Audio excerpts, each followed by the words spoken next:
নমস্কার বন্ধুরা, গ্রামরন্ধন চ্যানেলে আপনাদের সবাইকে স্বাগত। আজকে আমি করব খাসির মাংসের একদম পাতলা পাতলা ঝোল। এখানে আমি 500 মতো মাংস নিয়েছি। সব কিছু কেটে আমি রেডি করে নিয়েছি। এই গরমে কিন্তু একদমই রিচ খাওয়া উচিত নয়, তাই এখানে আজকে আমি একদম হালকা মশলা দিয়ে রান্না করব। সব কিছু কেটে আমি রেডি করে নিয়েছি, আদা, রসুন, পেঁয়াজ, টমেটো। এখানে আমি প্রথমে মাংসটাকে মাখিয়ে আধ ঘন্টার মতো রেখে দেবো। তারপরে আমি তেল গরম করে সর্ষের তেলে রসুন, পেঁয়াজ, তেজপাতা ভালো করে একদম লাল লাল করে ভেজে নেবো।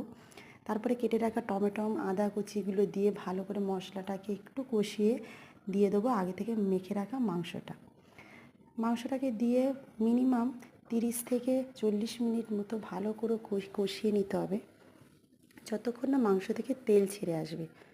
আগে থেকে ভেজে রাখা আলুগুলো আমি এবার মাংসতে দিয়ে দেবো। দিয়ে আমি মাংসটাকে আরও ঢেকে 20 মিনিট মতো কষিয়ে নেব। মাংসটা কষানো হয়ে গেলে আমি পাশেই গরম জল বসিয়ে দিয়েছিলাম। গরম জলটা মাংসের মধ্যে দিয়ে দেবো।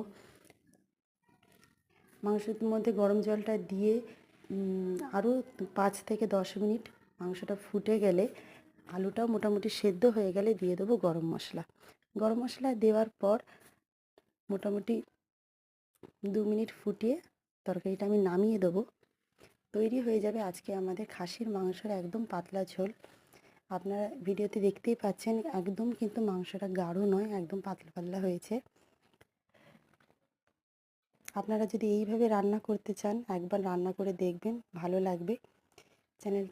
ভিডিওটা ভালো লাগলে অবশ্যই লাইক, কমেন্ট, শেয়ার করবেন।